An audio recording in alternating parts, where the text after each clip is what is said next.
Subscribe करते वक्त bell icon जरूर प्रेस करें जिससे आपको लेटेस्ट फाइनेंस वीडियो का नोटिफिकेशन मिल जाए।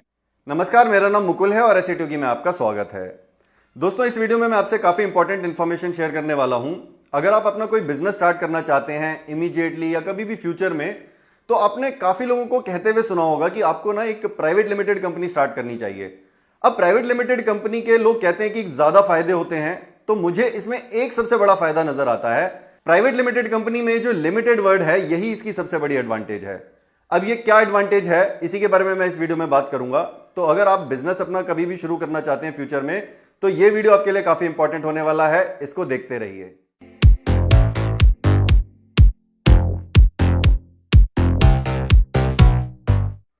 तो अगर हम कोई बिजनेस स्टार्ट करते हैं तो हमारे पास ऑप्शंस क्या क्या हैं, पहले यही जानने की कोशिश करते हैं। सबसे पहला ऑप्शन आता है आपके पास कि आप एज एन इंडिविजुअल काम कर सकते हैं।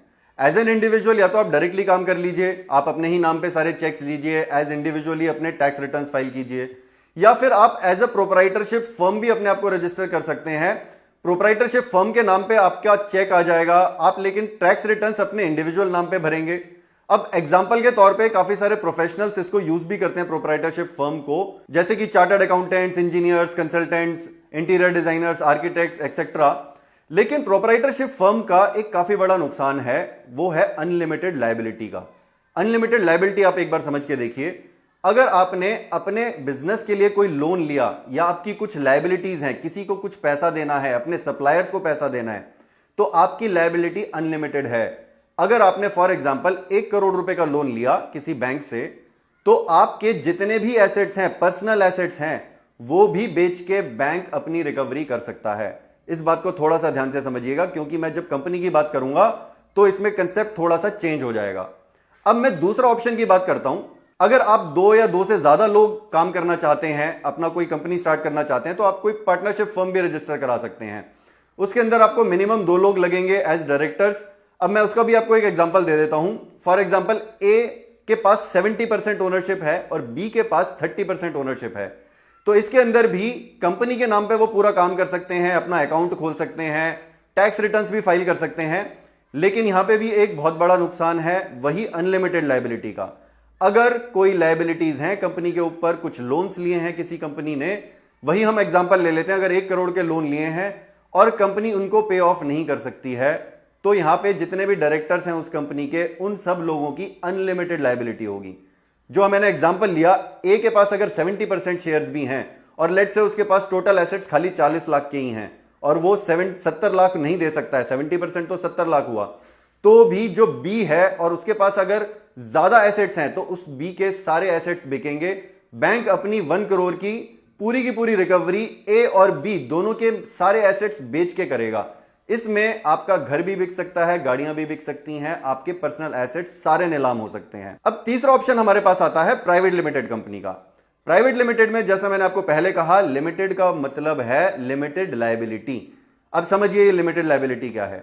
अब हम पुराना ही एग्जांपल ले लेते हैं। लेट्स से ए और बी 2 शेयर होल्डर्स हैं जिन्होंने एक प्राइवेट लिमिटेड कंपनी स्टार्ट करी। ए के पास 70% शेयर होल्डिंग है, बी के पास 30% शेयर होल्डिंग है। अब ये ए और बी 2 आइडेंटिटीज हो गई, 2 इंडिविजुअल्स हो गए। तो ये जो कंपनी इन्होंने स्टार्ट करी, प्राइवेट लिमिटेड कंपनी, इसकी अपनी एक आइडेंटिटी होती है, इसको हम सी कह देते हैं।